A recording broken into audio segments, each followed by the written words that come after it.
Ibyumweru bibiri biruzuye Amerika na Israel batangije intambara kuri Iran. Intambara President Donald Trump yatekerezaga ko Iran itazashobora kurwana iki gihe cyose kuko ikinyamakuru Politico cyabyanditse, aho ngo President Donald Trump yibwiraga ko ibitero karundura bazagaba kuri Iran bizayihungabanya cyane ku buryo itazabona uburyo bwo gufunga inzira ya Hormuz inyuramo hejuru ya 20% bya gaze na petrol icuruzwa ku isi yose buri munsi. Icyakora imibare ya Donald Trump na Netanyahu ntabwo yatanze umusaruro wari witezwe, kubera ko na nyuma y'ibyumweru bibiri Iran iracyafite ubushobozi bwo kurasa mu bihugu by'Abarabu byakiriye ibirindiro bya Amerika n'amagingo aya.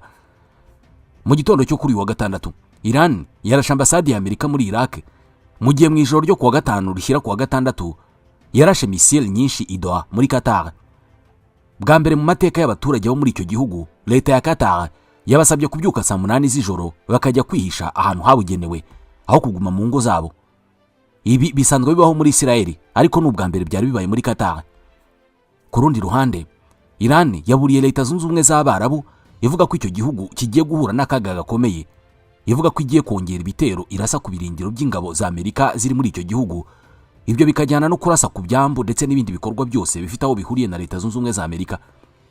Hejuru y'ibi byose, Iran yanatangiye kongera umubare wa za drone yohereza mu bihugu byose mu karere, aho mu minsi 3 ishize zavuye kuri 40 ku munsi zikaba zageze kuri 70 kuri uyu wa gatanu. Ibi byose ni byerekana ko Iran igifite ubushobozi bwo kwirwanaho, bikaba bitandukanye cyane n'ibyo Donald Trump yibwiraga nk'uko twabigarutseho.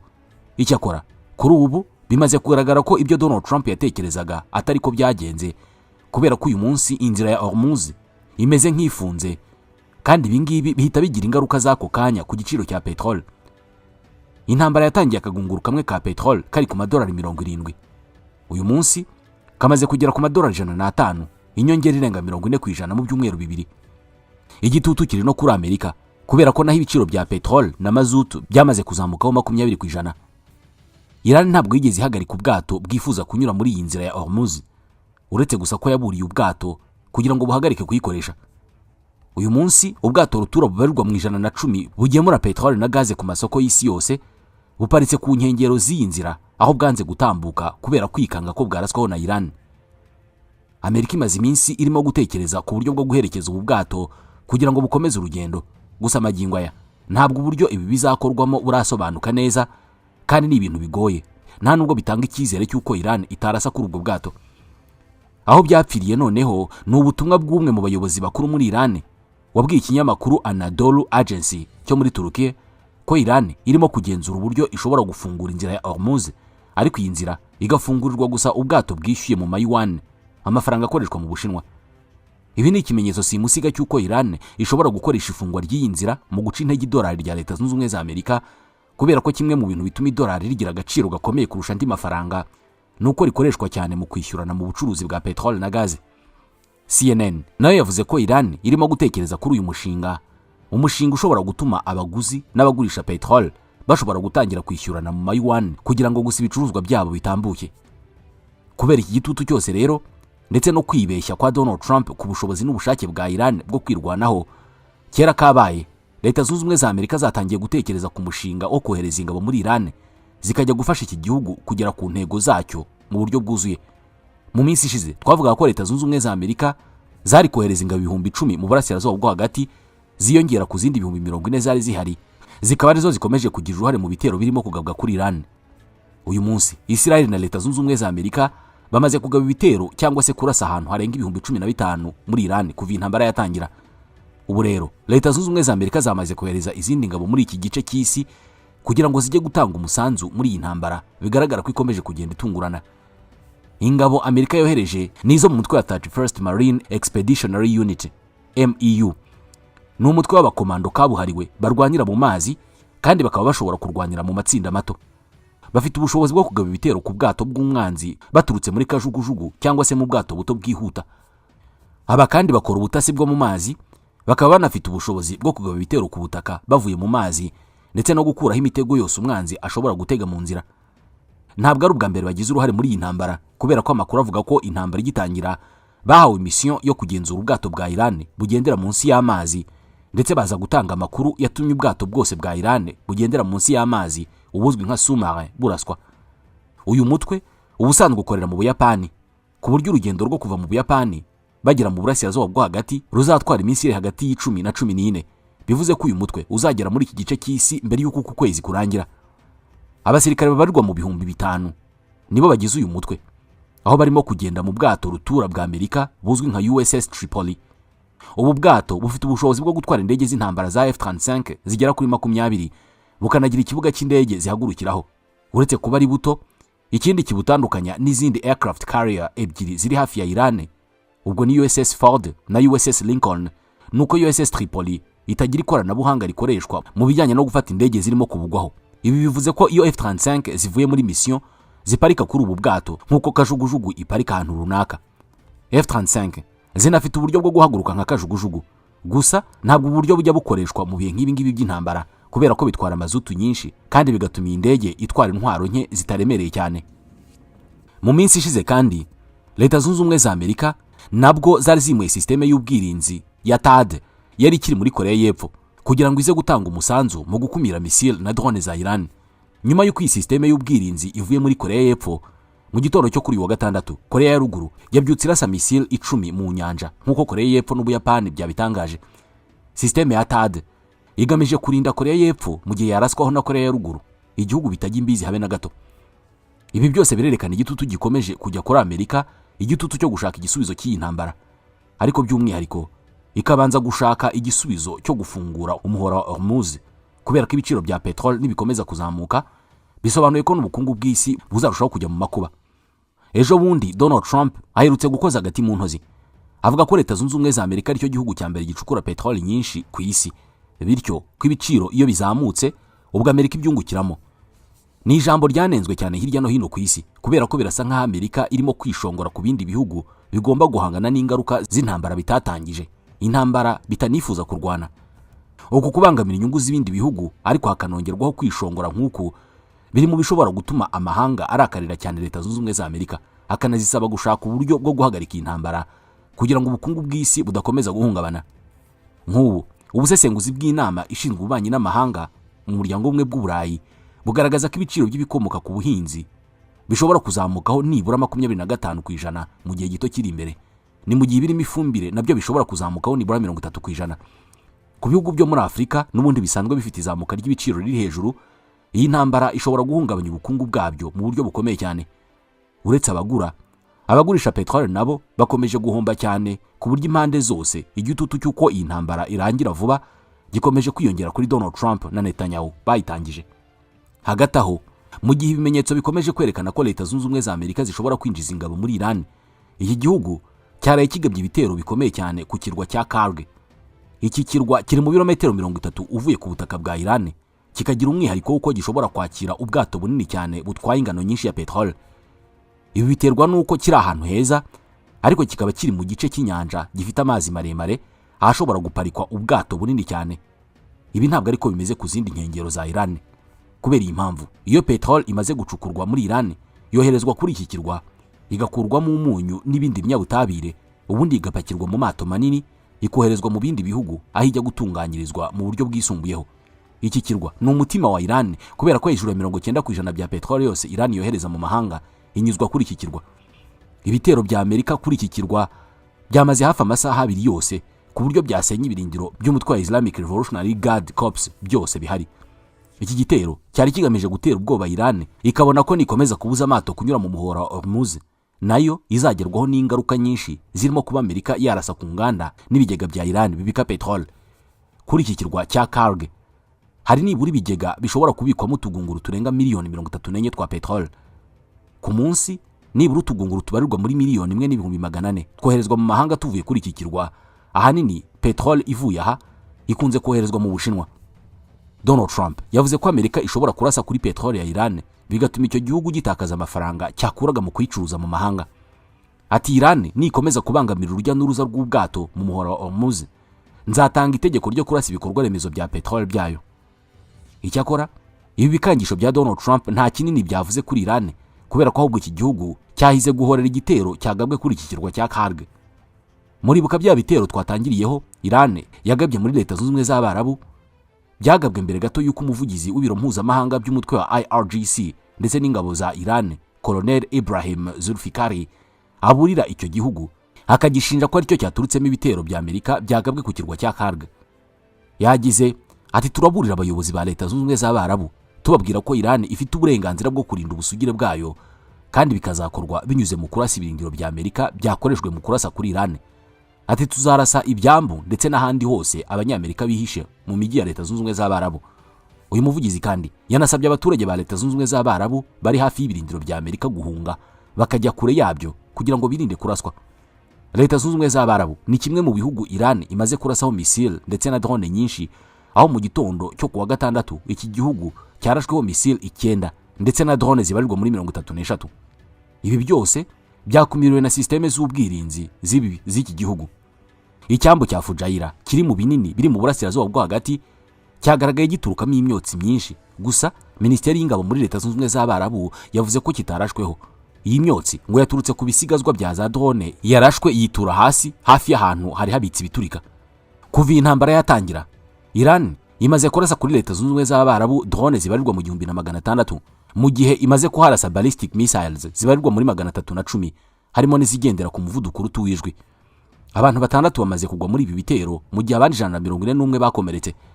Leta Zunze Ubumwe z'Abarabu zifatwa nk'igicumbi cy'ubukungu mu burasirazuba bwo hagati, cyane cyane umujyi wa Dubai, ndetse na Iran yakoreshaga cyane uyu mujyi mu gukomeza ubucuruzi bwayo bwa petrol na gaze. Aha i Dubai hari ibigo by'ubucuruzi byinshi bya Iran bigira uruhare mu gukwepa ibihano bya Amerika, bigatuma Iran ikomeza kubona amafaranga ayifasha gukomeza ibikorwa byayo. Niyo mpamvu nyuma y'ibitero bya Iran, Leta Zunze Ubumwe z'Abarabu zahise zishyiraho ingamba zikomeye kuri Iran, aho zafunze amashuri n'ibitaro byose bifite aho bihuriye na Iran. Iki gihugu kandi kirimo abanya-Iran babarirwa hagati y'ibihumbi 400 n'ibihumbi 500 biganjemo abakora ubucuruzi, bose bakaba bashobora kwirukanwa nk'uko byatangajwe na bimwe mu binyamakuru byo muri Leta Zunze Ubumwe z'Abarabu. Ishoramari rya Iran muri iki gihugu ribarirwa agaciro ka miliyari 300 z'amadolari. Leta Zunze Ubumwe z'Abarabu kandi zasabye ambasaderi wa Iran kuva ku butaka bwazo, ndetse buri mukozi wese wa Iran ukorera muri iki gihugu asabwa kuzinga utwangushya akagenda.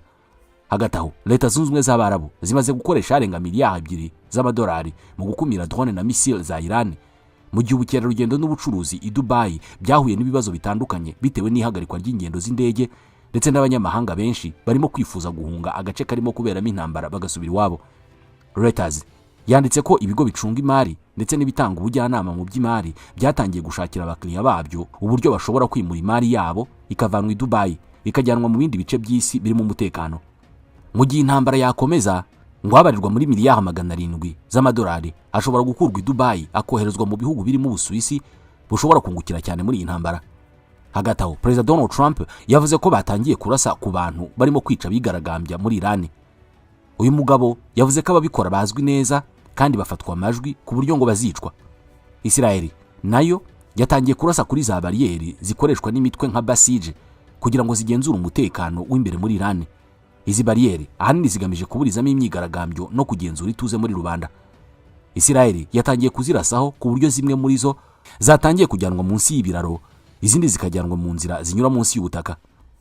Minisitiri w'ingabo za Israel, Israel Katz, nawe yavuze ko mu minsi iri imbere bagiye kurushaho kongera ibitero barimo kugaba kuri Iran, ikintu bitazwi neza uburyo kizahindura ibintu muri Iran, cyane ko n'ubundi ibi bitero bimaze ibyumweru 2 bigabwa amanywa nijoro. Umujyanama w'umuyobozi w'ikirenga wa Iran mu bijyanye n'umutekano, Mohsen Rezaei, yavuze ko niba Amerika yifuza guhagarika intambara binyuze mu biganiro, Iran izemera kuganira nabo ari uko Amerika yemeye kwishyura ibintu byose yangije muri Iran, ndetse ikemera gukura ingabo zayo zose mu burasirazuba bwo hagati. Ati irangira ry'intambara riri mu biganza byacu. Tuzatekereza ku kurangiza intambara igihe Amerika izemera kwishyura ibintu byose byangijwe muri iyi ntambara, hanyuma ikanemera ko itazigera na rimwe yongera gutera Iran, kandi ibyo ntibyashoboka Amerika idakuye ingabo zayo zose mu burasirazuba bwo hagati. Ku rundi ruhande, umutwe wa Hamas watunguranye usaba Iran guhagarika intambara. Hamas yashegeshwe cyane na Israel, gusa byari byitezwe ko uyu mutwe ugomba kugira uruhare muri iyi ntambara mu gushyigikira Iran. Iki gihugu nicyo cyatumye Hamas iba umutwe ukomeye, aho mbere y'intambara Iran yoherezaga miliyoni zibarirwa muri 300 z'amadolari agiye gufasha Hamas kugira ngo yubake igisirikare cyayo. Gusa uyu mutwe nta ruhare na ruto uragira muri iyi ntambara, ndetse ahubwo wavuze ko gukomeza kurwana bizarushaho gutuma ibihugu byose byo mu burasirazuba bwo hagati birushaho guhungabana. Iyi ntambara kandi ivuze ko inkunga ibihugu by'Abarabu byari byaremeye yo kongera kubaka agace ka Gaza ishobora gutinda kubera ko mbere na mbere ibi bihugu nabyo bigomba kubanza kongera kubaka ibikorwa remezo byabyo byasenyutse, kongeraho ko bizaba bikeneye kubanza kugura intwaro zisimbura izakoreshejwe, byaba ngombwa hakagurwa nyinshi kurushaho. Ibi byose bituma ibijyanye no gushora mu kongera kubaka agace ka Gaza bihinduka ikintu kitoroshye. Ibihugu birimo Qatar, Leta Zunze Ubumwe z'Abarabu, Bahrain, Arabia Saudite n'ibindi bitandukanye byari byaremeye kugira uruhare muri uyu mushinga uzatwara miliyari nyinshi z'amadolari. Gusa hari ibyago byinshi by'uko uyu mushinga ushobora kugizwa inyuma. Mu gihe Hamas irimo kubigendamo gake, Abawuti bo ngo bashobora kuba barimo kwitegura kwinjira muri iyi ntambara bari ku ruhande rwa Iran, nk'uko byatangajwe n'umwe mu bayobozi b'uyu mutwe witwa Mohammed al-Bukaiti. Abawuti bagenzura igice cy'uburengerazuba bwa Yemen kiri ku nyanja y'Abahindi. Hafi aha hari n'inzira y'ubwato izwi nk'umuhoro wa Bab al-Mandab, iri hagati y'inyanja y'Abahindi, ikigobe cya Aden ndetse n'inyanja itukura. Ni inzira nto iri hagati ya Yemen n'umugabane wa Afurika. Ni inzira y'ingenzi cyane kubera ko inyuramo ibicuruzwa hagati y'Uburayi ndetse na Aziya. Nibura hagati y'10 na 15% by'ingendo z'ubwato bwikorera ibicuruzwa zinyura ahantu. Abawuti baramutse bashoboye gufunga iyi nzira, byarushaho gushyira mu byago ubukungu bw'isi ndetse bikazamura ibiciro by'ibicuruzwa ku isi yose. Ntabwo biramenyekana igihe Abawuti bazinjira mu ntambara, gusa nibaramuka babikoze, iyi ntambara izarushaho guhindura isura. Ku rundi ruhande, Hezbollah yo yamaze kwinjira mu ntambara na Isiraheli, aho ikomeje kurasa muri Isiraheli, irimo gutuma Isiraheli nayo irushaho kurasa no kongera ingabo mu majyepfo ya Libani. Abantu 600 bamaze kugwa muri iyi ntambara irimo gushyamiranya Hezbollah na Isiraheli, aho mu minsi ishize Minisiteri y'Ingabo muri Isiraheli yavuze ko intambara yo kurwanya Hezbollah yagiye ku rwego rumwe n'intambara yo guhangana na Iran. Isiraheli iherutse gusaba abaturage ba Libani batuye mu majyepfo kwimuka, aho abaturage bimutse bari batuye ku butaka bungana n'10% by'ubutaka bwose bwa Libani. Libani irimo gutakamba isaba Isiraheli guhagarika intambara, cyane ko ikomeje kugira ingaruka zikomeye kuri iki gihugu. Abanyalibani babarirwa mu bihumbi 800 barahunze, ndetse leta ya Libani yatangaje ko yamaze gushirirwa n'ahantu ho gushyira abaturage bahunze. Benshi batangiye guhungira muri za stade ndetse n'ahandi hantu hahurira abantu benshi. Minisitiri Israel Katz aherutse no gutera ubwoba Libani, avuga ko niba idashobora kwambura intwaro Hezbollah, Isiraheli izabyikorera. Benshi bakaba baravuze ko ibingibi bishobora kuba biri mu mugambi wa Isiraheli wo kwigarurira ubutaka buri mu majyepfo ya Libani, ikabugenzura igihe kirekire nk'uko byagenze ku butaka bwa Golan bwahoze muri Syria, ariko ngubu bukabugenzurwa na Isiraheli. Kimwe mu bituma Isiraheli yangwa cyane n'Abarabu bayituriye mu burasirazuba bwo hagati, harimo no kuyishinja gushaka kwigarurira ubutaka bw'Abarabu ikabwiyomekaho nk'uko byagenze kuri West Bank. Mu 2024 Isiraheli yongereye ubutaka yari ifite muri Syria, yigarurira n'ubwari busanzwe buri mu maboko y'ingabo z'umuryango w'abibumbye zari zaragiye muri icyo gihugu nyuma y'intambara ya Yom Kippur yarangiye mu 1973. Ubutegetsi bwa Bashar al-Assad bumaze guhirima muri Syria, Isiraheli yavuze ko amasezerano yagiranye na guverinoma ya Syria yataye agaciro, bityo ivuga ko igomba kwigarurira ubwo butaka mu rwego rwo kwirindira umutekano. Guverinoma nshya ya Syria yagerageje kongera gusaba ko ubwo butaka bwasubizwa, ariko Isiraheli yanze kubyumva, aho bwita ijyana y'ibirindiro by'ingabo. Benshi barimo gutinya ko Isiraheli ishobora kwigarurira ubutaka bwa Libani, byose bigakorwa mu izina ryo kurwanya Hezbollah. Nshuti bakunze mwabanye natwe muri iki kiganiro, ndabashimiye. Ibiganiro byacu mubikurikira kuri uyu muyoboro Ismael Mwanafunzi Docs. Ni byiza gukomeza gukanda handitse subscribe cyangwa sabone. Naho ubutaha.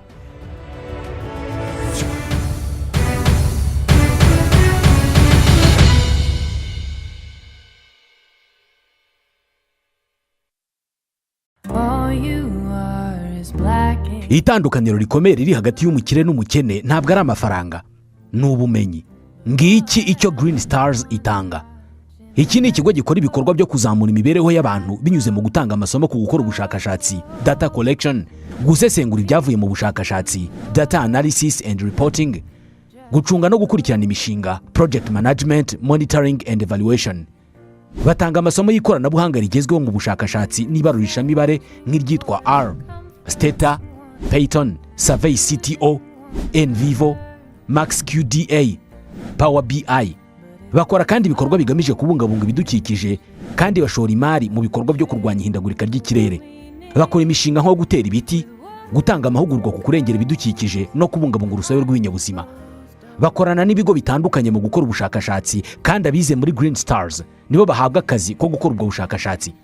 bamwe mu batangiranye n'icyiciro cya mbere mu kwezi kwa mbere mu 2024 ndetse nabo mu cyiciro cya kabiri cyatangiye mu 2025 nibo bari muri ibi bikorwa. Icyiciro cya gatatu cyatangiye mu 2025. Abanyeshuri bazasoza kwiga ku itariki ya 14 y'ukwa gatatu mu mwaka wa 2026. Icyiciro cya kane cyo kizatangira ku itariki ya 21 y'ukwezi kwa gatatu muri uyu mwaka, kizasoze mu kwa 9. Green Stars itanga amasomo imbona nkubone. Atangwa kuwa gatandatu no ku cyumweru guhera saa 3 za mu gitondo kugera saa 8 z'amanywa, usibye kuwa gatandatu w'umuganda ahatangira saa 8 kugera saa 12 z'umugoroba. Kubi Kigali hatangirwa muri Classic Hotel ku Kicukiro Sonatube. I Musanze ni mu cyumba cy'amahugurwa cy'ibitaro bya Ruhengeri ndetse ni Huye. Kwiyandikisha bikorwa unyuze kuri iyi link. Hamagara cyangwa andika ubutumwa kuri 07 88 46 55 61 cyangwa 07 81 65 69 88 cyangwa nanone 07 88 86 29 Ushobora no kwandika email kuri business@greenstars.hub.com. Wanasura urubuga rwa internet wa3.greenstarshub.com cyangwa ugasura YouTube yacu Green Stars Hub.